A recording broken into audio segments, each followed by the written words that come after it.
Hey, welcome back to the Disney Plus Everyday Challenge, and today we have Sleeping Beauty and also a brand new location. Check this out. Was I looking at the right spot? I'm still working on my eye line here because I don't have the same kind of control. My hands are free. Normally, for the last 306 days or something like that, I've been holding the phone, which pretty much helped limit me from doing an overly long video. Then I found ways to rest my arm on the pillow, and then I realized I was still doing 20, 30-minute videos while holding that thing. So it really didn't make a difference. This is still sort of a trial situation. Let me know what you think. I've got the screen behind me to show you what I'm watching, what I watched, and I have better lighting, hopefully better sound. Uh, we're going to try it out. I even have my information right here at my fingertips, out of your range of vision, but it's there. So we're going to talk about the Sleeping Beauty. This is one of the Disney animated classics, and it's an hour and 17 minutes long. It's from 1959. This, whew, yeah, still one of the very early films, but for its time, it was considered somewhat controversial in the way it animated, and I kind of really love it. I realize, though, I probably haven't actually seen this film before fully. I mean, bits and pieces here and there. Maybe I saw it when I was a little kid, but I honestly didn't remember much of this. Of course, Aurora and Maleficent, and Prince Philip and everybody else. Yeah, those things are iconic. But what I realized about this film is that Sleeping Beauty, Aurora, pretty much hardly in this thing. She's a baby. She's a 16-year-old who sings to animals in the woods, as Disney princesses often do. But other than that, and then she gets suckered away by Maleficent. Why can't I say that? Maleficent, and then she's put in a box to sleep for a while, and then she wakes up. For the most part, the action surrounding these characters is the three fairies, Flora, Fauna, and Mayweather. Wow, why don't I remember that? She's my favorite of the three, the one in blue, because she gets all. That's why I wore this color. But she gets all worked up, and she's got this nice, cute little attitude when people cross her, and I think she's absolutely my favorite. And for some reason, I cannot remember her name. Oh, here I go. Look, this is still a work in progress. Like I said, Sleeping Beauty. Come on, kids, give me the old one, not the 2011 one. There we go. Go away. Yeah. Okay. I'm killing time here. This is Merryweather. Yeah, Merryweather, but it's spelled differently than how I would expect. Not Mary, but Merry. Anyway, this maybe they're just after Snow White and everything else, it's a success with a Princess in the Woods thing, talking to creatures and short people. Um, they figured, okay, let's get another one in there and make her talk to animals and sing. And I don't think her singing voice is exactly the same as the actor's voice.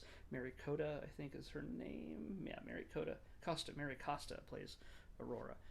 And because the moment she starts singing, it's suddenly very full, like she's, in her late 30s and has been smoking a while, because back then, everybody smoked. But as a speaking voice Aurora, she's younger-ish.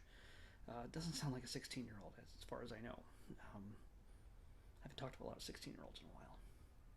Anyway, she's like I said, she's barely in this film. It's about the fairies and about the decisions they make to save her life from the evil of Maleficent.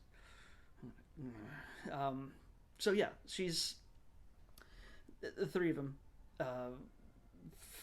foil the spell of Maleficent to a certain degree, but they can't help save her from her fate, where she's destined to sleep instead of die, but sleep until true love's kiss. Well, of course, as it works in Disney World, Disney animation, you meet a guy in the woods. The first guy you meet in the woods is going to be the one you fall in love with, and he just happens to be super hunky. So,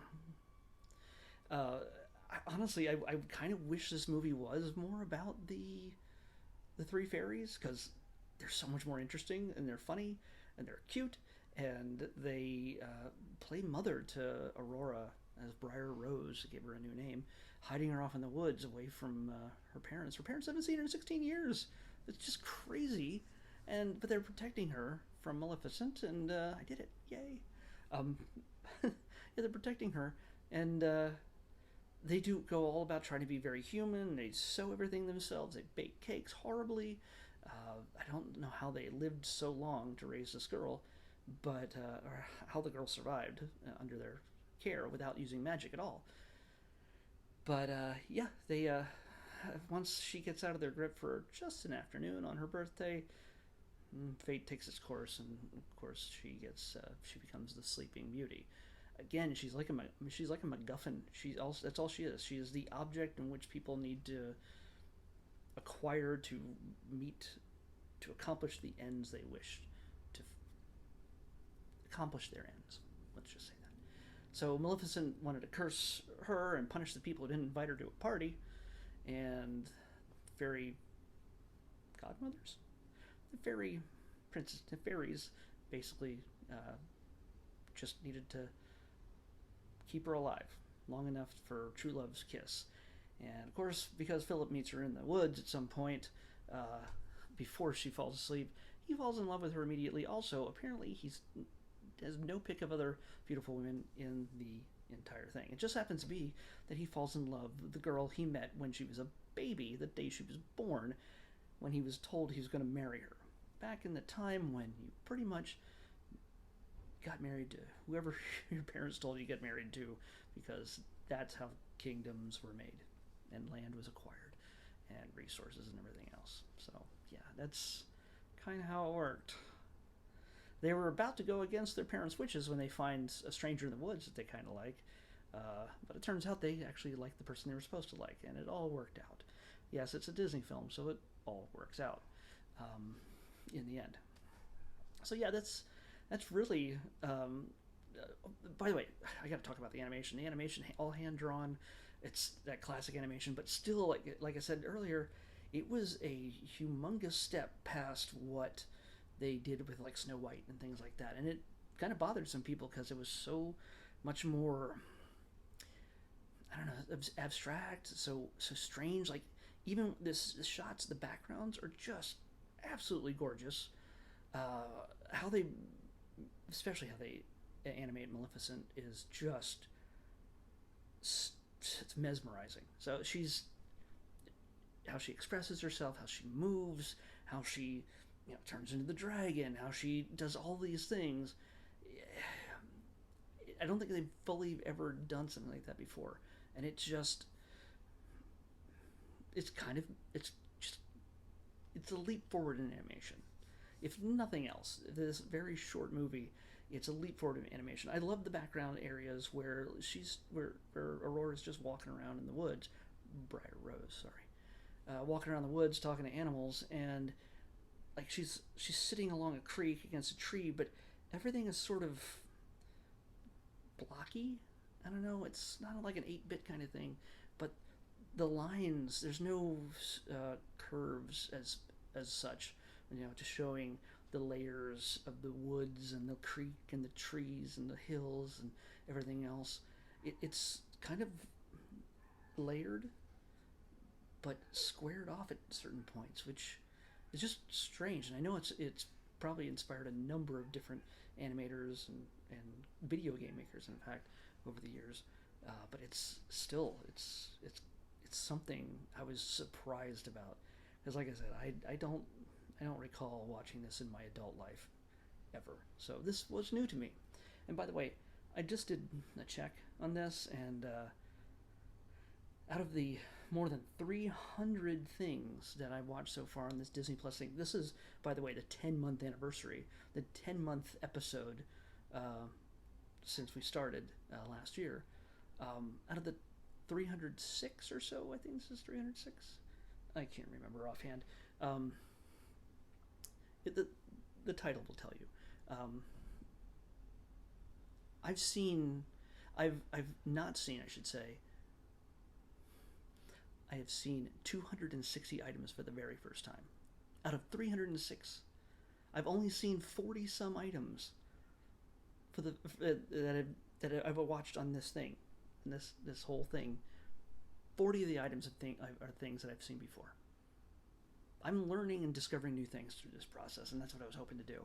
And I have to count this as one of them, because, again, if I saw it, I don't remember every single detail. And so it was a revelation to me. Kind of great. Hopefully you're discovering new things too. I am going to show you our new way of selecting tomorrow's episode. I've got an app. I'm going to put it right here.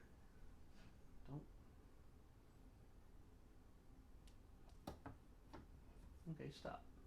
All right. Put it right there. And it's going to tell us what the number is for tomorrow. Please? Oh no, I gotta press the generate button. 716. Hey, 716. Now, eventually, when we do this, it's going to then take 716 off the list, but that's only going to count once we restart the list on October 1st. So, we still will probably get a number of repeats on this, and at least until October 1st. But this is our trial run.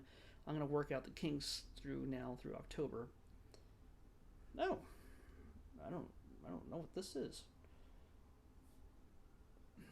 I have not seen it before. 716 though is the treasure of Matacumbe. Oh yeah, you can tell I got a ring light.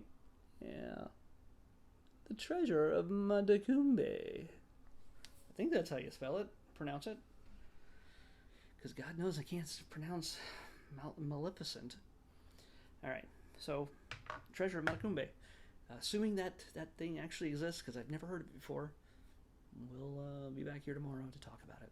I'll see you then on the Disney Plus Everyday Challenge, hands free. See you tomorrow.